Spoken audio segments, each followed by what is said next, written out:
నమస్తే రమగారు. నమస్తే జయ. రమగారు, లాస్ట్ వీక్లో ఒక పెద్ద స్టోరీ చెప్పుకున్నాం, భలే ఇంట్రెస్టింగ్ అనిపించింది. ఈ రోజు కూడా అలాంటి పెద్ద స్టోరీ ఒకటి చెప్పండి. మొన్న చెప్పిన లాంటి కథ అంటే ఇంచుమించుగా అలా అలా అనిపించేది. కీర్తిసేన అని ఒక అమ్మాయి కథ చెప్తాం. అయితే కాస్త అటు ఇటుగా ఇది చిన్న పతివ్రత కథ అని అనుకోవాలి. మామూలుగా పతివ్రతల కథలు అంటే మనం సతీ అనసూయ, సతీ సావిత్రి అలా చెప్పుకుంటాం. అంటే ఎక్స్ట్రీమ్ లిమిట్స్ దాటేసి వీళ్ళు భర్తల కోసం పాతివ్రత్యాన్ని అంటే తమ తాలూకు సౌభాగ్యాన్ని కాపాడుకోవడానికి మ్యాక్సిమం ట్రై చేసి చాలా కష్టపడి ఎంతో కష్టాన్నైనా ఎదుర్కొనే వాళ్ళ కథల్ని మనం వాళ్ళని పతివ్రతామ తల్లులుగా భావిస్తాం కదా. ఇది మరీ పూర్తిగా పతివ్రత అంటే అంత పేద రకం ధోరణి కాదు, కానీ మామూలు అమ్మాయిలు తమ ఫ్యామిలీని నిలబెట్టుకోవడానికి చేసే ప్రయత్నాన్ని చెప్పిన కథ అనమాట. ఆసక్తికరంగా ఉంటుంది అమ్మాయి కథ. నాకు గుర్తుండి ఈ సంవత్సరం ఇంటర్మీడియట్ ఫస్ట్ ఇయర్కో సెకండ్ ఇయర్కో సాంస్క్రిట్లో ఈ లెసన్ పెట్టారు. ఇది బృహత్ కథలోని కథ, సంస్కృతంలో ఉంటుంది. సాంస్క్రిట్ తీసుకున్న వాళ్ళకి తెలుస్తుంది. పేరెంట్స్ ఎవరైనా స్టోరీ చెప్పి ఉంటే వాళ్ళకు కూడా తెలుస్తుంది. కథ ఇంట్రెస్టింగ్గా ఉంటుంది, జనరల్ పీపుల్కి తెలిసే అవకాశం లేదు. ఇది కథ అమ్మాయి పేరు ఏంటంటే కీర్తిసేన. కీర్తిసేన అనే అమ్మాయి ఒక వ్యాపారస్తుడు కూతురు. ఆయన చాలా ముద్దుగా గారాభంగా పెంచాడు. ఈ పిల్ల చాలా అందగత్తెట, చక్కగా ఉండేది. చక్కటి అమ్మాయి, మృదు స్వభావి, అంటే ఒకళ్ళు జోలికి పోయే లక్షణం లేదు ఆ అమ్మాయికి. తన పనేదో తనేదో చక్కగా బంగారు బొమ్మలాగా ఉండేది. అయితే వాళ్ళ నాన్న బాగా వెతికి ఆ పిల్లకి అనురూపమైన పెళ్లి కొడుకుని వెతికాడనమాట. అందమైన చక్కగా కాలు పొడుగున పొడుగాటి అబ్బాయి, మంచి ఆజానుబాహువు. అటు అందమైన పిల్ల పక్కన మరింత అందంగా కనపడే పెళ్లి కొడుకు కోసం బాగా ప్రయత్నం చేసి చివరికి ఒక పెళ్లి కొడుకుని సాధిస్తే ఆ పిల్లవాడికి తండ్రి లేడు, వాళ్ళ అమ్మ ఉంది. ఈ అమ్మ ఏంటంటే ఈవిడ కొంచెం గయ్యాళ్ళిదని ఊళ్ళో పేరు. కానీ ఒక పిల్లాడు కదా, వాడిని ఏదో కొంచెం చదువు విద్యాబుద్ధులు చెప్పించింది. వాళ్ళకి ఏవో వ్యాపారాలు ఉన్నాయి. ఉంటే సరే బాగుంది కదా, బాధ్యతలు లేవు, ఒకడే పిల్లాడు, ఏదో కొంత ఆస్తిపాస్తి ఉందని ఆలోచించి పిల్లవాడు అందంగా ఉన్నాడు, పైపెచ్చు పిల్లని ఇష్టపడ్డాడు. ఇవన్నీ ఇప్పుడు మన అందరూ ఆడపిల్లల తండ్రులు ఆలోచించే సహజమైన విధానంలోనే ఈ కీర్తిసేన నాన్న కూడా ఆలోచించి ఆ పిల్లకి పెళ్లి చేశాడు. పెళ్లి చేస్తే భార్యాభర్త అన్యోన్యంగా చక్క చిలక గోరింకాలే బాగా ఉండేవాళ్ళు. ఈ అత్తగారికి కొంచెం లేత వయసులోనే భర్త చనిపోయాడు. ఆవిడకి కోడలు కొడుకు అన్యోన్యంగా ఉంటే ఆవిడకి ఏం పెద్ద నచ్చేది కాదు. పైగా సహజంగానే గయ్యాళి, కొంత పోట్లాట కోరు, కయ్యానికి కాలు దువ్వే రకం. చుట్టుపక్కల వాళ్ళతో అసలు స్నేహాలే లేవు ఆవిడకి. ఈ పిల్లని ఆ భర్త బయటికి వెళ్ళంగానే కోడల్ని కాల్చుకు తినేది ఆవిడ. ఏదో ఒకటి అంటాం, తిట్టడం, ఒట్టి పుణ్యానికి ఏదైనా పని నాకు చేత కాదు అనగానే నువ్వు చేసి తీరాల్సిందేనని మొండికెత్తి పని చేయించడము, ఇలా బాగా ఏడిపించుకు తినేది. ఈ అమ్మాయి పెద్దగా భర్తకి చెప్పేది కాదు. కానీ వాళ్ళ అమ్మ పాపం ఇంకెవరు లేరు అతనికి, తల్లి తప్ప, అమ్మకి అతనికి చెడగొట్టకూడదు అని బుద్ధిమంతురాలన్నమాట ఈ పిల్ల. బుద్ధిమంతుల లక్షణం ఏమిటంటే నాకు ఇబ్బంది వచ్చింది మీ అమ్మ వల్ల అని చెప్పి అమ్మకి గౌడికి పోట్లాట పెట్టకుండా ఉండటమే బుద్ధిమంతుల లక్షణం. సరే, ఆ లక్షణం ప్రకారం ఆ పిల్ల ఏం చేసింది, పోట్లాడితే పోట్లాడిందిలే. భర్త ఉన్నప్పుడు తను ఏమంటలేదు, భర్త తనతో చాలా బాగా ప్రేమగా ఉంటున్నాడు. ఇది ఆలోచించుకుని ఈ అత్తగారి దుష్కృత్యాలు ఎప్పుడు ఆ పిల్ల చెప్పల భర్తకి. కొన్నాళ్ళ తర్వాత ఏమైందంటే ఇతనికి అప్పుడు ఆ రోజుల్లో వ్యాపారాలు వేరే ఊళ్ళకి వెళ్ళి చేయటమే కదా. ఇక్కడ సరుకు అక్కడికి పట్టుకెళ్ళేవాళ్ళు, అక్కడ సరుకు ఇక్కడికి తెచ్చేవాళ్ళు. ఈ క్రమంలో ఇతనికి వాళ్ళ చుట్టాలంతా ఏదో ఒక వస్తువు బళ్ళ మీద వేసుకుని వలభి అనే ఒక నగరానికి వెళ్దామని, పక్కన ఉంది వల్లభ నగరం, వలభి అంటారు దాన్ని, అక్కడికి వెళ్దామని అన్నారు. అనేసరికల్లా ఈ వెళ్ళటము బాగా 2-3 నెలలు పట్టేస్తుంది. దూరం వెళ్ళి రావాలి కదా, 3 months 6 months కూడా పట్టేది. ఈ 3 నెలలు 6 నెలలు ఇతను ఉండకపోతే ఈవిడ తను ఏం చేస్తుందోనని భయపడి ఈ పెళ్ళి ఏం చేసింది, కీర్తిసేన భర్తకి చెప్పింది, మీ అమ్మ నన్ను చాలా అన్నిటికీ తిడుతూ ఉంటుంది, మీ అమ్మగారు తిడతారు అంటే కొంచెం ముద్దుగానే చెప్పింది. గొప్పగా అంటే కంప్లైంట్లా కాకుండా నువ్వు లేకపోతే నేను ఒక్కదాన్నే ఉంటే నన్ను ఇబ్బంది పెడుతుందేమోనని నాకు భయంగా ఉంది, నేను ఒక్కతనే ఉండలేను, నువ్వు వెళ్ళొద్దంది. అనేసరికల్లా ఇతను భార్యకి నచ్చజెప్పాడు. అలా అంటే ఎట్లా వ్యాపారం, మనకి ఈ ఊళ్ళో ఉంటే మనకు నడవదు, ఇట్లా వ్యాపారాలు చేసుకోవాలి, నేను మా అమ్మకి చెప్తాను లేని వాళ్ళ అమ్మకి, అమ్మ నేను ఇట్లా 5-6 నెలలు వెళ్ళాలి, 3 నెలల నుంచి 6 నెలల దాకా పడుతుంది. ఈ అమ్మాయి మంచి కుటుంబంలో పుట్టిన పిల్ల, దాంతో స్నేహంగా ఉండాలమ్మా, నువ్వు స్నేహంగా ఉండాలి, గొడవలు అవి పెట్టద్దమ్మా, నేను తిరిగి వచ్చేదాకా నా భార్యను జాగ్రత్తగా చూసుకోమ్మా అని అన్నాడు. అనేసరికల్లా వాళ్ళమ్మ తెల్లబోయినట్టుగా మొహం పెట్టి, అదేమిట్రా అట్లా అంటావు, నేను ఎందుకు ఇబ్బంది పెడతాను, మన ఇద్దరికి గొడవ పెట్టడానికి నీ భార్య ఇట్లాంటి పిచ్చి మాటలు చెప్తోంది. చిన్నపిల్ల దానికి అలా అర్థం చేసుకుంది కాబోలు, తన మంచికే చెప్తాను కానీ నేను నీకు దానికి చెడు చేయాలని నేను అనుకుంటానా, నాకున్నది ఒకే కొడుకు ఒకే కోడలు అని ఇట్లా రకరకాలు మాట్లాడేసరికల్లా ఈ కుర్రాడు నమ్మేశాడు. అమ్మ మాట తల్లుల మాటలు సహజం కదా, వాళ్ళ అమ్మ మాట ప్రతివాడు అమ్మ మాట నమ్ముతాడు. ఏమనుకున్నాడంటే భార్యే అమాయకత్వము, పైగా చిన్నప్పటి నుంచి వేరే ఊళ్ళో పెరిగింది, ఈవిడ ధోరణి ఆ పిల్లకి అర్థం కాక అపార్థం చేసుకుందని భావించి ఏం పర్వాలేదు మా అమ్మ నిన్ను బాగా చూసుకుంటుందని భార్యకి నచ్చజెప్పి వీడు కాస్త వెళ్ళిపోయాడు బిజినెస్ కోసం. ఇక ఆ కొడుకు అటు వెళ్ళటం ఏమిటి, ఈవిడ కోడల్ని చావగొట్టి చెవులు మూసేసింది, కొట్టేసింది బాగా. తర్వాత పని వాళ్ళందరినీ మానిపించేసింది ఇంట్లో, అన్ని పనులు కోడలతోటే చేయించింది కొన్ని రోజుల పాటు. ఈ పిల్ల చిక్కిపోవటం మొదలుపెట్టింది, పని చేయొద్దు అంత పని. అక్కడి నుంచి ఏం చేసింది, ఈవిడికి ఒక స్నేహితురాలు ఉంది, ఎంతసేపు ఎప్పుడు వచ్చి వీళ్ళింటూనే ఉంటుంది. వీళ్ళిద్దరూ కలిసి ఏం చేశారంటే ఆ పిల్లని కాస్త ఒకరోజు ఒంటి మీద బట్టలు లేకుండా చేసేసి దాదాపుగా కొట్టి, వాళ్ళ ఇంట్లో ఒక నేలమాళిగ ఉందిట. నేలమాళిగ అంటే పాత రోజులు ఏంటంటే ధనం దాచుకునేందుకు నేలమాళిగలు ఉండేవి, మెట్లు దిగి అక్కడ కనపడేది కాదు, కనపడకుండా ఉండేది. దాన్ని ఇప్పుడు మన సినిమాల్లో చూపిస్తుంటారు అట్లాంటివి. లోపలికి మనకదే మన సినిమాలో కూడా పాత సినిమాల్లో కనపడుతుంది, తలుపులాగానే ఉంటుంది, దాని లోపల ఇంకో ద్వారం ఉంటుంది అనమాట, భూమి లోపలికి ఉండేవి. ఈ మంచాల కిందకి అక్కడ పెట్టేవాళ్ళు వాటి తలుపులు, కిందకి లోపలికి వెళ్తే అక్కడ ధాన్యము బంగారం అవి దాచిపెట్టుకునేవాళ్ళు. ధాన్యాల కంటే హెచ్చుగా బంగారము, గింజలు ఏవి విత్తనాలు, తర్వాత డబ్బులు, ఖరీదైన వస్తువులు, విలువైన వస్తువులు, పాత వస్తువుల్ని వాటిని కింద దాచిపెట్టేవాళ్ళు. ఆ నేలమాళిగలో ఉన్న డబ్బులన్నీ బయటికి తెచ్చేసి ఈ అమ్మాయిని ఆ నేలమాళిగలో పడేశారు. అయ్యో. రోజు ఏం చేసేవాళ్ళు, తలుపు తీసి ఒక చిన్న అంత మూకుడుతోటి, మట్టి మూకుడుతోటి దాంట్లో అంత అన్నం పెట్టి కిందకి వదిలిపెట్టేవాళ్ళు. చంపేయలేదు, చచ్చిపోయేలాగా చేశారు. అంతే అన్నం తిని గాలి వెలుతురు రాని చోట ఉంటే మనుషులు ఏం బతుకుతారు? కొద్ది 2-3-4 రోజులు గడిచేసరికి 2-3 రోజులకి ఆ పిల్ల ఏడ్చి మొత్తుకుంది, కానీ ఏమీ వినపడదు బయటికి. సరే ఏం చేసింది, ఆ చేతులు చీకటి అటు ఇటు చేతులు ఆడిస్తూ వెతుకుంటూ చచ్చిపోతానో ఏమిటో ఇక్కడ ఏమున్నాయో అని చేతులు ఆడిస్తుంటే అమ్మాయికి ఒక ఇంత ఇనుప వస్తువు కడ్డీ లాంటిది దొరికింది. గుణపం అన్నమాట, చిన్నది, మనం మొక్కలు తవ్వడానికి వాడుకుంటాం చూడు. ఒకవైపు తలవైపు పెద్ద లావుగా ఉంది, కొస కొంచెం పలచగా ఉండి పదునుగా ఉన్నట్టు తెలిసింది. మనం ముట్టుకుంటే మనకు కొన్ని వస్తువులు టోపోగ్రఫీ అర్థమవుతుంది కదా అది ఎలా ఉందో. ఆ అమ్మాయికి ఇదేదో తవ్వే సాధనం అని తెలిసింది. తను కూర్చున్న చోటే తవ్వడానికి అట్లా అట్లా అట్లా అట్లా తవ్వటం మొదలుపెట్టింది. తవ్వుతూ ఉంటే అంటే గోడని ఓ పక్కన కిందకి పడేశారు కదా, ఓ పక్క గోడని తవ్వుతుంటే ఆ మెల్లిగా ఆ ప్రాంతం అది ఎట్లా అయిందంటే ఆ అమ్మాయి తాలూకు పడక గదిలో ఒక మూలకి చేరింది. ఓహో. అటు నుంచి కొద్దిగా వెలుగు కనపడుతోంది అనమాట. మట్టి గోడలు కదా, పాతకాలంలో సిమెంటు ఇటుకలు లేవుగా, మట్టి గోడలు ఉండేవి. ఈ అమ్మాయి ఏం చేసింది, తవ్వి శబ్దం వస్తున్నట్టు తెలియకుండా మెల్లిగా తవ్వి 2-3 రోజులకి మొత్తానికి తన బెడ్రూమ్లోకి చేరింది. ఓహో.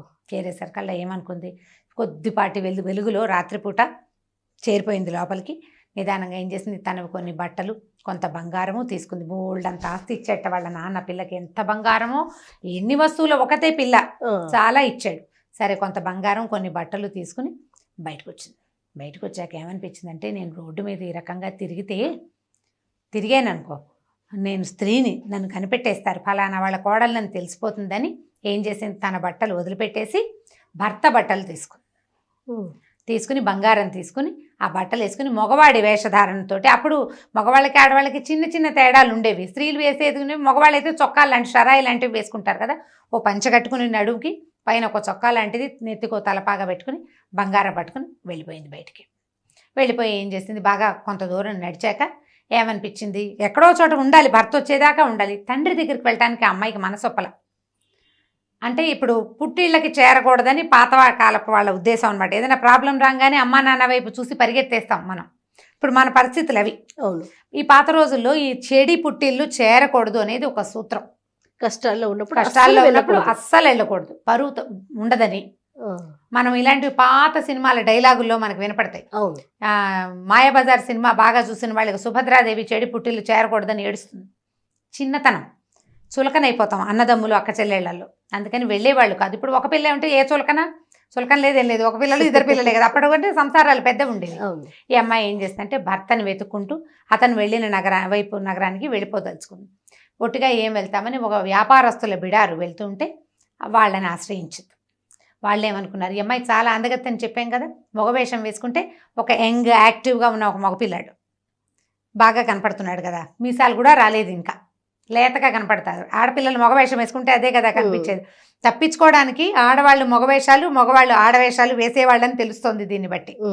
అక్కడి నుంచి వాళ్ళ దగ్గరికి వెళ్ళింది. వెళ్తే అతనేమన్నాడు, ఈ కుర్రాడిని చూసి సరదాపడి, బాగున్నాడని మాతోటేముండు, ఏదో ఒక వ్యాపారం చేసుకుందు కానీ అని చెప్పాడు. ఏం చెప్పింది ఈ అమ్మాయి, నేను ఇంట్లో పోట్లాడి మా నాన్న వాళ్ళతో పోట్లాడి ఏదైనా వ్యాపారం చేసుకోవడానికి వచ్చేసానని అతన్ని నమ్మించింది. మరి ఏదో ఒక మాట చెప్పాలి కదా. సరే వాళ్ళ దగ్గర వెళ్తుంటే ఏమైంది, ఈ వెళ్ళే దారిలో వాళ్ళు ఏం చేశారంటే మెయిన్ రోడ్ల మీద వెళ్ళాల, మెయిన్ రోడ్స్ మీద వెళ్ళలేదు. మెయిన్ రోడ్డు మీద వెళ్తే ఏమవుతుందంటే సుంకాలు పడిపోతాయి, ట్యాక్సెస్ పడతాయి బాగా. అందుకని వాళ్ళు ఏం చేశారు, కొన్ని అడవి మార్గాలు పట్టి కొన్ని అడవుల్లో నడుచుకుంటూ పోతారు, ఈ బళ్ళు అవి వేసుకుని ఒంటెలు. అప్పట్లో అలాగే వెళ్ళేవి. ఒక బిడారు ఒక 20-30 మంది వ్యాపారస్తులు, ఓ 10-20 బళ్ళు, కొన్నిటి నిండా సరుకు, కొన్నిట్లలో మనుషులు, వీళ్ళకి భోజనాలకు సరిపడా వస్తువులు వేసుకుని వ్యాపారాలకు పోయేవాళ్ళు. పెద్ద ఎత్తున వెళ్ళగలిగే వాళ్ళేమో ఓడల మీద వెళ్ళేవాళ్ళు. ఈ చిన్న ఎత్తున వ్యాపారం చేసుకునే వాళ్ళంతా ఒంటెద్దు బళ్ళు, 2 ఎడ్ల బళ్ళు, ఎడ్ల బళ్ళు మహా ఉంటే ఒక గుర్రం, ఓ 2 కుక్కలు అలా తీసుకుని వెళ్ళేవాళ్ళు కాపలాకి, అవసరానికి.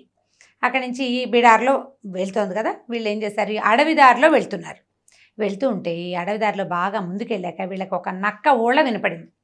అదొక శకునం అనమాట. నక్క ఊళ్ళలు ఎక్కడ వినపడతాయంటే దొంగలు వచ్చే దారిలో నక్క ఊళ్ళ వినపడతాయని శాస్త్రం అంట. దాంతో వీళ్ళు హడిలిపోయి దొంగలు వచ్చేస్తున్నారు, పారిపోతుంది, ఎవరి దారిని వాళ్ళు పారిపోతే కనీసం ప్రాణాలైనా దొంగ వెధవలు అప్పట్లో ఏం చేసేవాళ్ళు, చంపేస్తారు. ఇప్పుడు వస్తువు తీసుకుని వీళ్ళని వదిలిపెడితే ఏదో బతుకు జీవుడా అని బతకచ్చు, మీద పడి చంపేస్తారు వాళ్ళు. ఒక్కొక్కళ్ళు బందిపోట్లు, వాళ్ళ క్రూరంగా ఉంటారు మనుషులు. దాంతో ఏ పక్కకి ఆ పక్కకి జనాలు పారిపోయారు. ఈ కీర్తిసేన అయ్యో దేవుడా, అత్తారింట్లో చావు ఎదురైందని రోడ్డు మీదకి వస్తే ఇక్కడ కూడా చావుగానే ఉంది, నేనేం చేతురా నాయనా అని ఏం చేసింది, ఆ పరిగెత్తుకుంటూ వెళ్తే ఓ చెట్టు పక్కన ఒక గొయ్యి లాంటిది దొరికింది. అమ్మాయి కనపడేసరికల్ గభాలను ఆ గోతులోకి వెళ్ళి దిగిపోయి ఆ చుట్టుపక్కల ఆకులు అలమల మీదకి లాక్కుని అందులో రహస్యంగా కూర్చుంది. ఈ దొంగలు రానే వచ్చారు, దొరికిన వాళ్ళని ఒకళ్ళిద్దరిని కొట్టడం, తనటం, చంపడం చేసేసి ఈ వస్తువులన్నీ పట్టుకుని వెళ్ళిపోయారు వాళ్ళ దారిని వాళ్ళు. తెల్లారేదాకా ఆ గోతులోనే కూర్చుని అమ్మాయి అదృష్టం ఏ పామో తేలో రాలా, ఏ అడవి జంతువో రాలా. ఈ దొంగలు వచ్చిన హడావిడి హైరానికి జంతువులు వీళ్ళ దగ్గరికి రాలేదు. అదొక ప్లస్ పాయింట్ అనమాట. అక్కడి నుంచి ఈ అమ్మాయి గోతులోంచి లేచాక సరే ఏదో ఎక్కడికి వెళ్ళాలో తెలీదు, నడిచిపోతుంటే ఒక మునీశ్వరుడు కనపడి ఎవరమ్మా, ఎవరినైనా ఏమిట్రా నాయన సంగతి అని అడిగితే, రాత్రి ఇట్లా వచ్చామండి, దొంగలు మా వెంట పడ్డారు, ఏదో దాక్కున్నానంటే ఆయన ఏం చేశాడు, కమండలంలో కాసిన నీళ్లున్నాయి, ఆ నీళ్లు చెంబు కమండలం అయితే మంచినీళ్ళు తాగిన ఆయన అని ఇస్తే ఆ నీళ్లు తాగి, అమ్మాయి ఆహారం లేదు ఏమీ లేదు, ఇప్పుడు నీళ్లు తాగినా కనీసం నయమే కదా, ఏ తిండి లేనప్పుడు. ఆ నీళ్లు తాగి మెల్లిగా దారి పట్టింది, వలభీ నగరానికి దారి పట్టింది, భర్త వెళ్ళిన నగరానికి అనమాట. ఆయన దారి చూపించాడు ఇలా వెళ్ళమని. అలా వెళ్తుంటే ఏమైందంటే ఒక చెట్ల తోపు, పోడన్ని మామిడి చెట్లు, జామ చెట్లు, ఈ చెట్లు చాలా ఉన్నాయి. ఆ లోపల ఒక గుడిసె లాంటిది కూడా కనపడింది.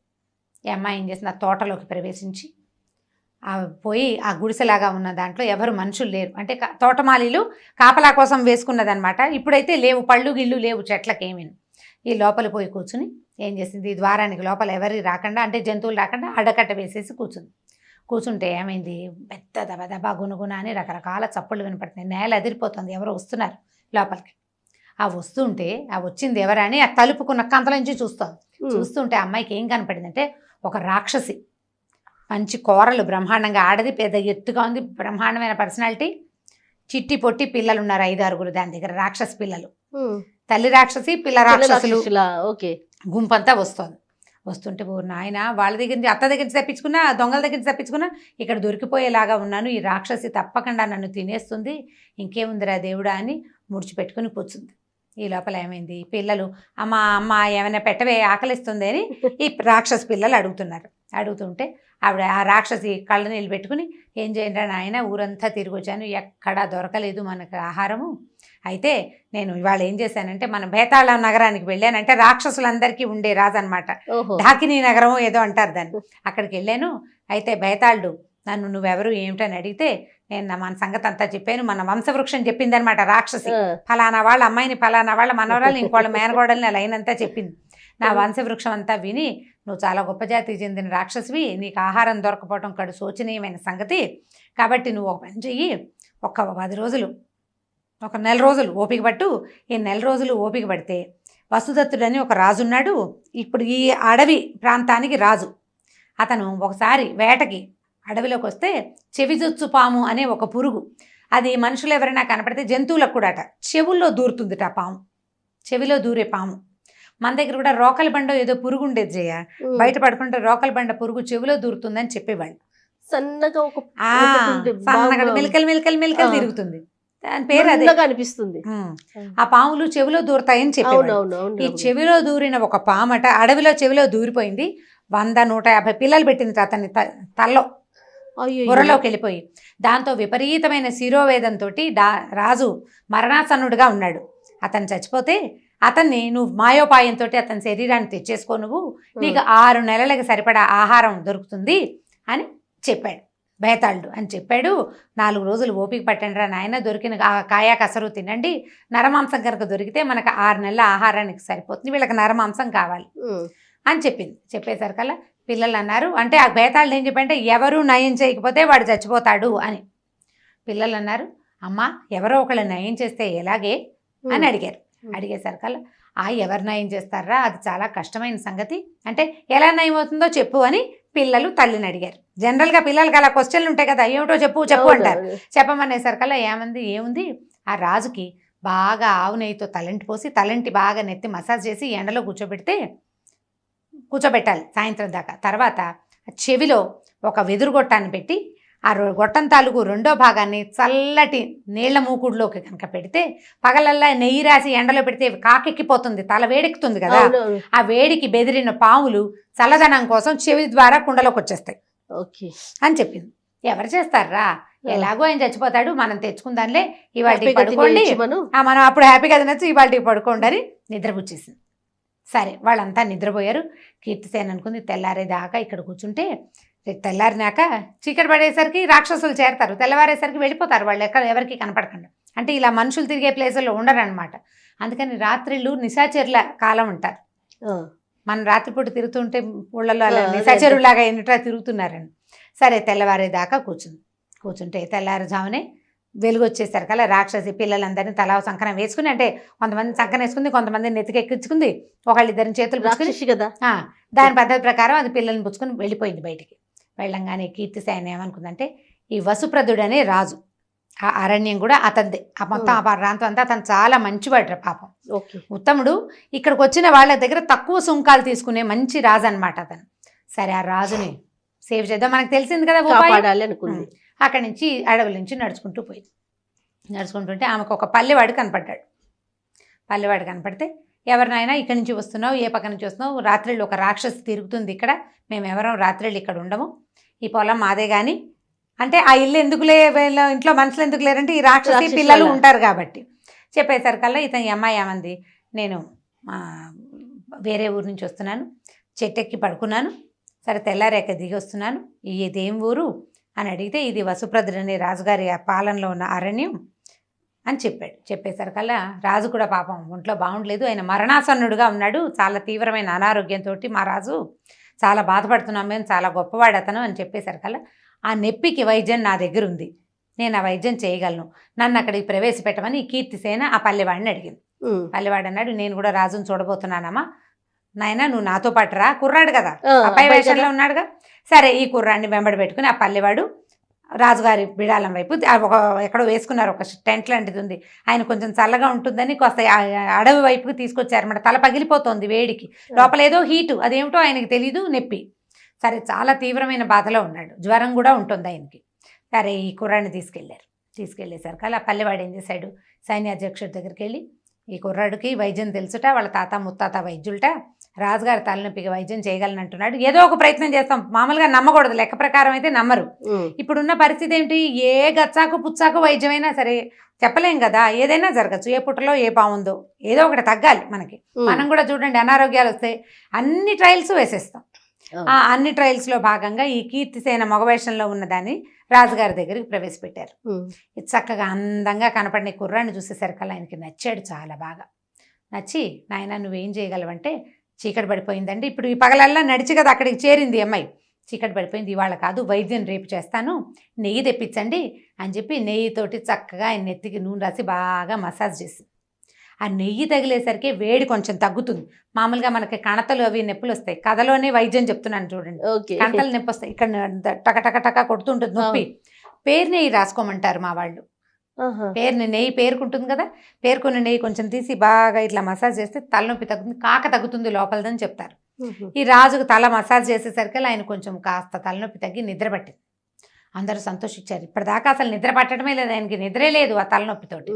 అక్కడి నుంచి మర్నాడు పొద్దున ఏం చేసింది, వాళ్ళు కుర్రాన్నేమో చక్కగా తీసుకెళ్ళి స్నానం సంధ్య చేయించి పడుకునేటానికి వనరు కల్పించారు. ఎవరికి చెప్పకుండా, మరి వేషంలో ఉంది కదా, నా పని నేనే చేసుకుంటానని తన దారిని తను పోయి పడుకుంది. ఏదో తిన్నది, నిద్రపోయింది. మర్నాడు తెల్లారాక రాజుగారిని తీసుకొచ్చి ఎండలో కూర్చోబెట్టింది. మళ్ళీ కొద్దిగా నెయ్యి తెప్పించి మర్దన చేయించింది. బాగా మర్దన చేశారు. ఈ ఎండకి కూర్చుని కూర్చుని కూర్చుని కూర్చుని సాయంకాలం అయ్యేసరికి ఆయనకు శోష వచ్చింది. కానీ చల్లబడంగానే ఈయన్ని నీడలో కూర్చోబెట్టి చెవిలోకి ఒక వెదురు గొట్టం పెట్టించింది. ఈ గొట్టం తాలూకు కొస ఒక చల్లటి నీటి కుండలో ఏం చేశారు, మూకుడు పెడతారు, మూత ఉంటుంది కదా, ఆ మూకుడుకు వచ్చి ఇల్లు కొట్టించి ఈ గొట్టం తాలూకు కొస అందులోకి పెట్టింది అనమాట. బయటికి రాకూడదు మళ్ళీ ఆ పురుగులు.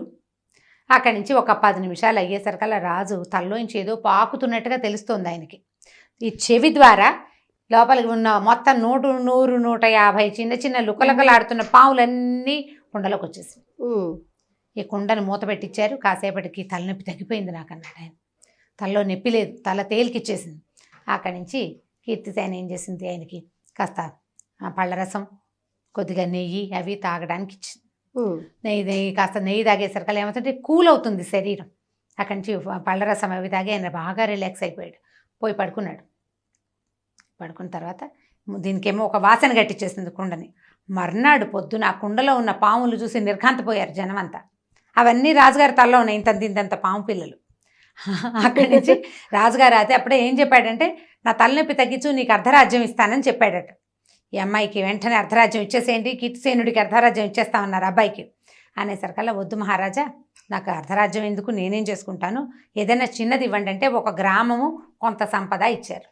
ఇస్తే ఈ అమ్మాయి ఏమంది, నేను ఇప్పుడే వెళ్ళనండి, కొంతకాలం నేను ఇక్కడే ఉంటాను, నాకు ఇచ్చిన సామానంతా మీ దగ్గరే ఉంచుకోండి, నాకు మీరు ఇచ్చినవన్నీ గిఫ్ట్లన్నీ మీ దగ్గరే పెట్టుకోండి, నాకు ఇప్పుడు వద్దు, నేను వెళ్ళేటప్పుడు తీసుకెళ్తాను, నన్ను ఇక్కడ ఉండనివ్వండి అని చెప్పింది. సరే వీళ్ళు ఏం చేశారు, ఓ ఇల్లు బస ఏర్పరిచారు.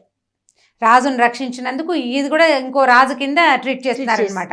హాయిగా అమ్మాయి ఇక మిగిలిన వాళ్ళు ఎవరిని లోపల రానివ్వకుండా తన స్నానపానాది కార్యక్రమాలన్నీ తనే చేసుకుంటూ హాయిగా తన దారిని తను ఉండడం మొదలుపెట్టింది. ఒక 1 నెల రోజులు 2 నెలలు అట్లా టైం గడిచింది. ఈ గడిచిన తర్వాత ఏమైంది, వలభీనగరం నుంచి బోళ్ళంతమంది వర్తకుల బిడారు వచ్చిందని వార్త వచ్చింది. ఈ అమ్మాయి ఏం చేస్తుంటే ఆ బిడార్ దగ్గరికి వెళ్ళింది. బిడార్ దగ్గరికి వెళ్ళి ఆ భర్తను చూసేసింది, వెళ్ళింది, బాగా లోపలికి వెళ్ళి చూసింది అనమాట. చూస్తే అతను ఎక్కడున్నాడో వెతుక్కుంటే అతను కనపడ్డాడు. దగ్గరికి వెళ్ళేసరికల్లా అతను ఈ అమ్మాయిని గుర్తుపట్టేశాడు, ఇది మగవేషంలో ఉన్నప్పటికీ. భార్యను గుర్తుపడతాడు, మిగిలిన వాళ్ళు ఎవరికి ఇది అమ్మాయి అని తెలియదు కదా. అక్కడి నుంచి ఇదేమిటి ఈ వేషంలో ఎందుకున్నావు, ఇక్కడికి వచ్చావేమిటి, నువ్వు ఎందుకు ఈ వసదత్త నగరానికి వచ్చావని అడిగాడు. అడిగితే ఈ అమ్మాయి జరిగిన కథ అంతా చెప్పింది భర్తకి. మా అమ్మ ఇట్లా చేసింది, నేను అక్కడి నుంచి పారిపోయాను, ఇలా ఒకటి స్టెప్పులు దాటుకుంటూ ఈ స్టెప్పుకి చేరానని చెప్పింది. చెప్పేసరికల్లా అక్కడి నుంచి ఇద్దరు కలిసి రాజుగారి దగ్గరికి వెళ్ళారు. వెళ్తే ఆ అమ్మాయి తన అత్తగారు తన మీద చేసిన దురాగతాన్ని రాజు సన్నిధిలోనే చెప్పింది. ఈయన వాళ్ళ అత్తగారిని తెప్పించి ఆవిడకి ఏవో ఒక శిక్ష ఇచ్చి, దానికి సహాయం చేసిన చేటికి కూడా కొంత శిక్ష వేసి, ఈ అమ్మాయిది తన దగ్గర ఉంది కదా, ఆ గ్రామము, ఆ నగలు, బంగారం అంతా ఈ పిల్లకి అప్పచెప్పారనమాట. తర్వాత అమ్మాయి భర్త హాయిగా ఉన్నారు. ఆ అమ్మాయి ఏంటంటే తన భర్తని వదిలే ప్రయత్నం చేయకుండా, అంటే వీళ్ళతో ఎవరు పడతారు, ఈ అత్తగారితో గోలా, ఈ మొగుడు ఎందుకు నాకు అని పుట్టింటికి వెళ్ళిపోకుండా భర్తని కలుసుకోవాలనే వచ్చిన ప్రయత్నం వల్ల ఇవన్నీ దాటుకుంటూ మంచి ప్రాస్పరిటీని సాధించిందని చెప్పడం కోసమే ఈ కథ చెప్పాడనమాట. ఆ లైన్లో చెప్తుంటారు కదా, భర్తను అనుసరించి ఉండాలి, భర్త కోసమే ప్రయత్నం చేయాలి అంటే ఒక చిన్న రకపు పాతివ్రత్యమే కనపడుతూ ఉంటుంది మనకి. పాతకాలం పతివ్రత కథ కాకుండా మీడియం సైజు పతివ్రత కథ అనమాట. మరీ లెంగ్దీ కథ కాదు, ఈ కథ ఇంట్రెస్టింగ్ గానే ఉంది, స్లోగా నారేట్ చేస్తే చక్కగా అర్థమవుతుంది. మామ్స్ కోసమే రమ్మగారు, పిల్లల కోసం అయితే కాదు. చాలా బాగుంది కథ, అద్భుతంగా ఉంది. చిన్న చితక కష్టాలు కూడా మనం అంటే చిన్నవి కాదు, ఇది పెద్దదైతే ఏమిటి, రేపటికి తీరదా ఇది, అది పెద్ద కష్టమైనా తీరాల్సిందే కదా, తీర్చుకోవాల్సిందే. రోజులు గడిచేసరికల్లా ఎంత పెద్దదైనా పలచబడిపోతుంది. అవును, ఎంత పెద్ద కష్టమైనా పలచబడిపోతుంది. ముందుకెళ్ళాలి కదా జీవితంలో, మనం దాన్ని పలచన చేసుకుంటూ సాగిపోవాలని పిల్లలకు చెప్పడానికి కథ ఇంట్రెస్టింగ్ గా ఉంటుంది. ఇందులో ఉన్నది సారాంశం తల్లులు అంటే ఆడవాళ్ళు అర్థం చేసుకోవాలి. ఏదైనా అమ్మాయి సాహసంగా నిర్ణయం తీసుకుని చేసింది, మనం కూడా జీవితాన్ని ఇలాంటి సాహసం కాదు ఇంకోలాంటి సాహసం మన టైంకి తగినది అంతే. రైట్, చాలా బాగుంది రమ్మ గారు. నమస్తే.